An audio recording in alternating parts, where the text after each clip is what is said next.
Hi friends, ఒక చిన్న మాట. ఈ మధ్య నాకు చిన్న అనుభవం ఎదురైంది. ఏదో బ్యాంకు విషయంలో. కోపం అనేది చాలా డేంజర్. కోపంలో మనం ఏమేమో అనేస్తాం. అంటే మనం పొరపాటు లేకోకుండా పొరపాటు ఉంది అనుకొని తొందరపాటు నిర్ణయం వల్ల ఎక్కువ కోపడతాం. కానీ అది కోప్పడిన తర్వాత మరి మన తప్పు ఉందే, ఎదుటి వాళ్ళ తప్పు లేదే అని ఆలోచించి చాలా బాధపడాల్సి వస్తుంది. అవన్నీ మనం అన్న మాటలు బాధపడి అవన్నీ ఏం వెనక్కి రావు. దయచేసి ఎవరి మీద కోప్పడద్దండి. కోపపడే ముందు కొంచెం ఆలోచించాల.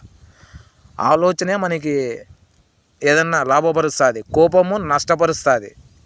దయచేసి ఎవరు కోపానికి లోను కావద్దు. కోపాన్ని అదుపులో పెట్టుకున్నవాడే మనిషి అని నాకు జ్ఞానోదయం అయింది.